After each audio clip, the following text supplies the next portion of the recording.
Nuestro invitado de hoy, a Sin Café como Excusa, mira a través de su dramaturgia y su dirección en el día a día, en la realidad, en lo más difícil de representar en un escenario, en nosotros mismos. Julio Provencio, bienvenido a Telón y Cuenta Nueva y gracias por estar hoy con nosotros. Un placer volver a estar aquí. Empezamos con un breve cuestionario, ¿te animas? Venga, vamos adelante.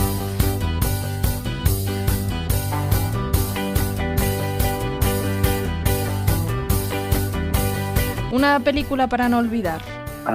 Fresas salvajes de Berman. Un libro que siempre está por tu mesilla. Desde hace mucho, El guardián entre el centeno. Un clásico. Un poema al que volver. Poema que el volver, cualquier soneto de Garcilaso. Una canción que forme parte de tu banda sonora. La lucha de gigantes, de Antonio Vega. Un concierto al que fuiste y que te impactó. Concierto que me impactó, pues uno de Muse en el festival de Benicàssim de 2000 y poco. Una obra que viste y que tienes completamente grabada en la retina. Dichter's Dinge, una obra de Heiner Goebbels que vino al Festival de Otoño hace también bastante tiempo. ¿Cómo definirías teatro? Teatro es aquella locura que no podemos dejar de hacer los seres humanos porque nos da la vida en vernos desde fuera y jugar a ser otros. Imaginemos por un momento que existen unos Reyes Magos de la cultura. ¿Qué les pedirías para la escena madrileña? Pues que nos den herramientas para que tengamos más públicos y que esos públicos se interesen por todo tipo de propuestas, ¿no? Si además conseguimos que haya un poco más de continuidad y de seguridad en el tipo de soporte que dan las instituciones públicas para los creadores madrileños, ya sería la bomba. Y por último, Julio, ¿cuál es esa pregunta que siempre se te queda por hacer? ¿Y todo esto para qué? La gran pregunta. Efectivamente. Bueno, tienes muchos proyectos en marcha, pero ahora en cartel estás con 337 kilómetros, una obra que diriges que está en el Teatro Quique San Francisco de Madrid, y la verdad es que es una propuesta de la que tiene mucho de qué hablar, pero lo primero y más interesante me parece que precisamente tú hablabas ahora de los públicos, ¿no? ¿Qué le pediríamos a los Reyes Magos? Pues que hubiera más tipos de públicos y que quisieran ver de todo. Este proyecto, que además va especialmente dirigido a jóvenes de 12 a 18 años, qué importante es crear ese arraigo, crear esa, casi diría, esa costumbre de teatro, porque sí que lo conseguimos en los niños, pero lo perdemos en los jóvenes probablemente hasta que ya son adultos. Sí, la verdad es que ahí la labor de Juan Jiménez en el Teatro Quique San Francisco está siendo muy interesante porque nos permite a creadores que estamos haciendo obras como esta, como 337 kilómetros, que a priori puede estar más, digamos, enfocada a un público adolescente, nos permite pues presentarla delante tanto de ellos como de un público general, ¿no? Y creo que ahí se aprende mucho a ver realmente por dónde estamos yendo y de qué manera hemos hecho las cosas. Ha sido muy bonito en las funciones que llevamos poder ver como públicos de todas las edades reaccionan de una manera muy muy personal y muy bonita al espectáculo, porque al final también se trata de eso, ¿no? De tratar al público joven, sobre todo, como personas casi adultas que son ya, por lo tanto adultas, y no tratar de hacer una especie de adaptación que ellos son los primeros que a veces huelen que está hecha de una manera un poco falsa, ¿no? Entonces yo creo que ahí sí que ha sido necesario pues trabajar con honestidad, de la misma manera que trabajamos con cualquier otro tipo de texto o para cualquier otro tipo de público, y presentar algo que les valga, o sea, que digamos que puedan recibir con satisfacción tanto un público de 13, 14 años como los señores y señoras de 80 que han venido, que también ha habido algunos. Sí, claro, porque en realidad no deja de ser un texto que cuenta una historia y con la que puede empatizar, por supuesto, que cualquiera, y me parece muy importante eso, ¿no?, de hablar de la honestidad y de esa honestidad con la que hay que hablar al público, más en una función como esta, que lo que nos plantea es la historia de Toñín, un niño que tiene síndrome de Asperger y que realmente creo que es muy difícil de tratar en la ficción, y lo ha sido, cualquier tipo de patología, porque por un lado si no se crea, o se puede caer en el victimismo, o se puede caer en el buenismo, o a la vez casi en la heroicidad, porque sí que recordamos al gran personaje con síndrome de Asperger, que era Sheldon Cooper de Big Bang Theory, que crea casi a un héroe, que también al final lo acaba distanciando de la realidad. Entonces, medir todos esos elementos para crear algo verídico y honesto, creo que es casi la gran labor de este montaje, ¿no? Muchas gracias por verlo, porque la verdad es que sí ha sido un trabajo fino, un trabajo en el que hemos tenido pues muchas dudas, muchas correcciones a nosotros mismos, ¿no? Es muy sencillo caer en ciertos clichés cuando se habla de, bueno, de trastornos de este tipo, y al mismo tiempo tampoco puedes dejar de saber que estás haciendo un espectáculo que a mucha gente le va a presentar por primera vez el síndrome de Asperger, ¿no?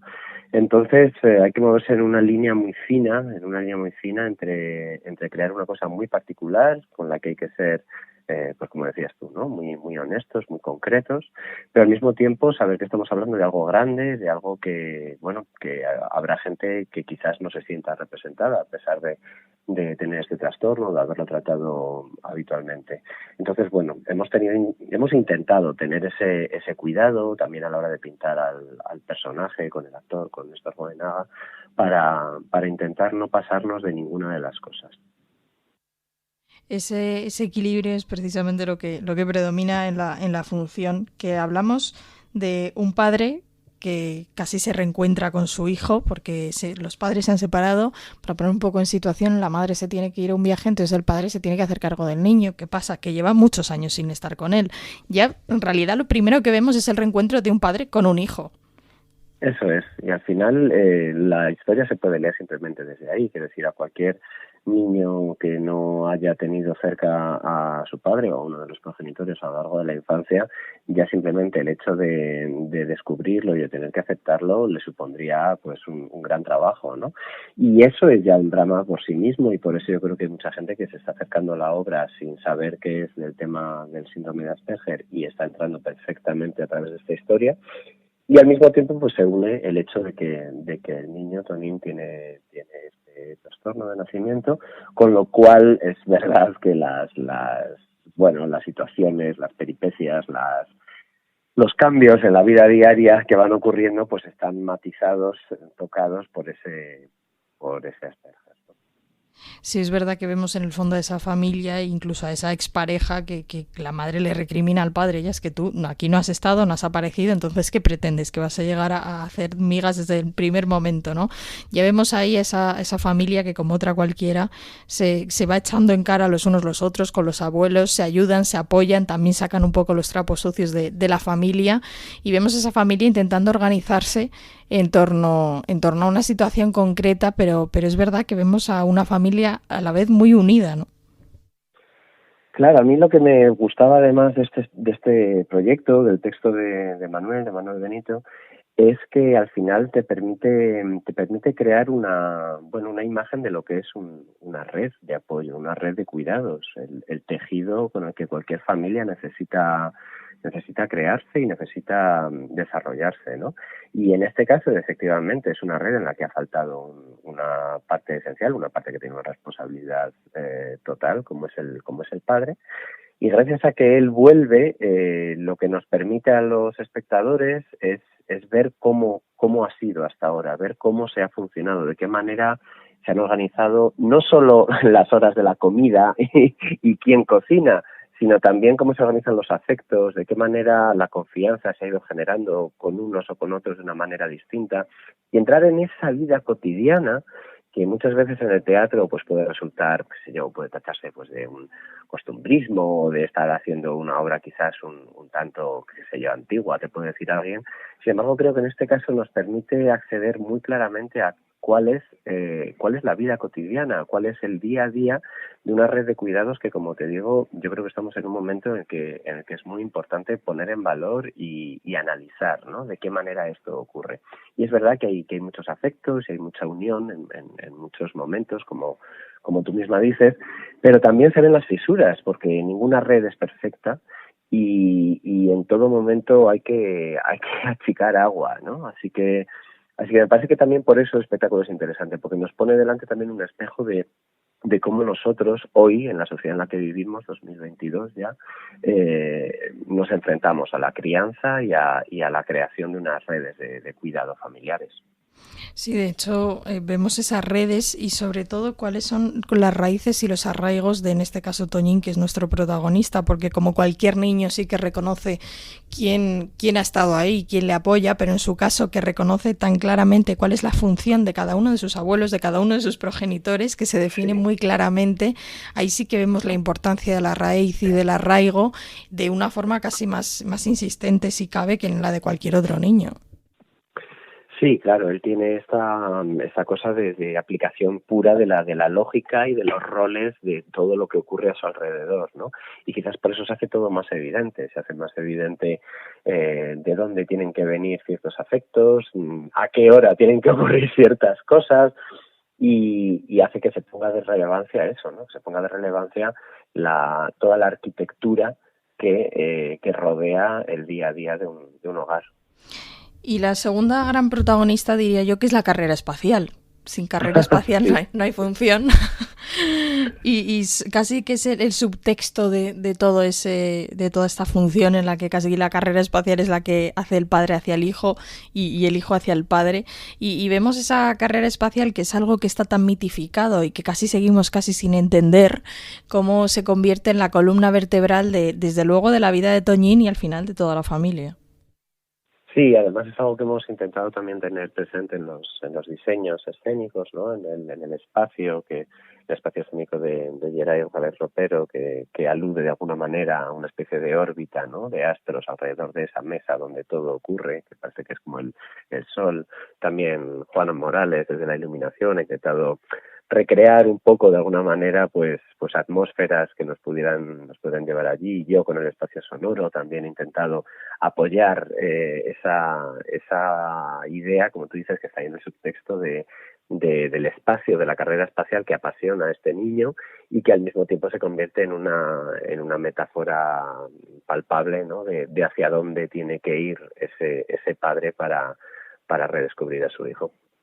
Sí, porque esa escenografía, ese espacio sonoro que del que hablabas ahora mismo es increíble y como siendo tan sencilla, porque apenas son 3 lámparas, una mesa y 3 sillas, sí que consiguen recrear todo ese espacio y con los 2 burros, casi es que se convierte en un verdadero espacio espacial, valga la redundancia, y sí que vivimos una recreación increíble del espacio con muy pocos elementos, que la verdad que es de... Bueno, es que es casi, no sé, crea una ilusión óptica, ¿no? Porque la carrera espacial, que además es algo que todos tenemos tan en el imaginario colectivo, de pronto hay que generar otra vez esa atmósfera. Qué bonito que me digas esto. Sí, la verdad es que siempre fue la idea, ¿no? Jugar mucho con lo que ya está en nuestro imaginario y apoyarlo con elementos muy, puntuales, tanto de lo que vemos como de lo que oímos, y favorecer que de alguna manera, aunque casi no se sale de esa casa a lo largo de la función, en nuestro imaginario estemos oliendo, te diría, siempre ese trasfondo, ¿no? Ese cielo, esas órbitas, ese mundo de la mente de Toñín en el que todo va a otro ritmo y en el que además ocurren las cosas que no estamos pudiendo ver en directo, ¿no? Es en ese universo donde él empieza a entender qué es lo que está pasando. Es cuando él accede a ese mundo, cuando quizás asume la realidad y los cambios que la realidad está teniendo, y que eso estuviera presente, esa dualidad estuviera sugerida en todos los planos de la puesta en escena, para mí era muy importante. Hablamos del microcosmos que se genera en 337 kilómetros, pero bueno, la verdad es que el teatro realmente consigue poner ese objetivo en algo muy concreto y eso también trata tu próximo espectáculo que vamos a ver ya en Nave 73, que es And Breathe Normally, Respire con normalidad, porque es que descubrimos a otro ser humano cuando de repente se activa el modo avión. Eso es, eso es. Este es otro viaje, no tan espacial, es un viaje solo en avión, de un punto a otro de Europa, pero efectivamente es un viaje en el que el hecho de poner el modo avión, que es algo que además podemos hacer en el teatro, no solo en un avión, sino en un teatro, podemos poner el modo avión, de repente nos descubrimos a nosotros mismos en un estado distinto, ¿no? Es un modo de desconexión que de alguna manera nos abre a nuevas maneras de mirar. Y esa correlación entre el teatro, ¿no? Que nos abre a nuevas maneras de mirar, y la situación de este monólogo, la situación de partida, que es una vuelta a casa en avión después de los atentados terroristas de Bruselas en 2016, pues está muy puesta de manifiesto en el espectáculo. Es verdad que hemos perdido un poco esa capacidad de hablar. Cada vez hablamos menos mientras esperamos, sobre todo. Nadie le pregunta a su compañero de vuelo, oiga, ¿usted quién es o a dónde va? ¿No? Simplemente nos ignoramos los unos a los otros. Pero en una situación así, y en este caso que es una situación límite, que lo que supone es que un camino cualquiera, un vuelo cualquiera, que es lo que sería en el día a día, se convierte casi en una cierta tensión, ¿no? La amenaza hace que precisamente se genere esa sensación de camino desconocido y donde de repente todo el mundo tiene algo que decir. De ahí nace el proyecto, realmente, de ese lugar extraño en el que nos quedamos, nos quedábamos, lo digo en pasado, esperando que no se repita, ¿no? Cuando había atentados en las capitales europeas, nosotros tuvimos la mala fortuna de de sufrir uno de los atentados inaugurales, ¿no? Del siglo XXI en lo que se refiere a atentados terroristas masivos en las capitales europeas. Y esa sensación extraña en la que se queda todo el mundo, toda la sociedad por unos instantes, por unos días, diría yo, es el lugar en el que yo mm, entendí que había que hacer algo, que había que escribir una obra de teatro. De ahí nace esto, ¿no? De algo que no se resuelve en esos días, que no acaba de ser entendido en esos días posteriores a las bombas, y que poco a poco, a lo largo del tiempo, fue posándose, fue sedimentando, y acabé escribiendo ese texto, And Breathe Normally, que aunque es un título en inglés, la obra es en español, tranquilo todo el mundo, que lo que hace es poner un poco de voz a todo ese mundo, a todo ese batiburrillo, tanto emocional como racional, en el que entramos en los días después de la barbarie. Sí, es verdad que en este momento en el que de pronto uno no sabe qué hacer y se queda como en stand-by, al final parece que la única forma de resolverlo es poniéndole palabras y eso entiendo que es lo que es este monólogo. A eso juega el teatro, ¿no? A poner palabras a lo inexpresable muchas veces, y además hacer de esa palabra protagonista de la escena. En este caso, además, es una apuesta muy fuerte por la dramaturgia, por la capacidad que tiene la palabra de sacarnos del atolladero, por intentar, quizás no conseguirlo, pero intentar desesperadamente encontrar respuestas, encontrar maneras de entendernos en este mundo tan cambiante y en esta Europa que hoy, ahora, lo vemos más claro que nunca, ¿no? Sí. Con lo que está ocurriendo en el este, pues no acaba de estar clara, no acabamos de tener definido qué es esto que somos nosotros como europeos, y qué pasa cuando nos atacan, cómo nos sentimos y quiénes somos cuando decimos nos atacan, ¿no? Muchas preguntas a las que de una manera, yo creo que sencilla, muy directa, muy cercana, el espectáculo intenta ir investigando en ellas. Julio, solo me queda una última pregunta y es que esta sección se llama Sin café como excusa y a todos nuestros invitados les proponemos que por un momento imaginen una persona o un personaje, no tiene por qué ser real ni por qué estar vivo, con el que se tomarían un café sin dudarlo. ¿Cuál sería el tuyo? Wow, qué buena pregunta y qué difícil responderte. Um, Pues creo que me encantaría tomar un café con alguien que sea capaz de narrarme su época con pelos y señales, ¿no? Creo que por ejemplo, un Lope de Vega al final de sus días, después de todo lo vivido, después de todo el teatro escrito y montado, después de ese siglo tan intenso que se vivió en este mismo suelo que pisamos, me encantaría que me pudiera contar, pero más de un café, que con un café solo no le va a dar tiempo a todo lo que me tendría que contar. Con un café no nos da de sí, no pasa nada, invitamos a algo más. Julio Provencio, muchísimas gracias por habernos acompañado, y ahí está esos 337 kilómetros en el Teatro Quique San Francisco y And Breathe Normally, respire con normalidad, en la sala Nave 73. Julio, muchísimas gracias por habernos acercado a estos dos montajes. Muchas gracias a ti, Elvira, como siempre.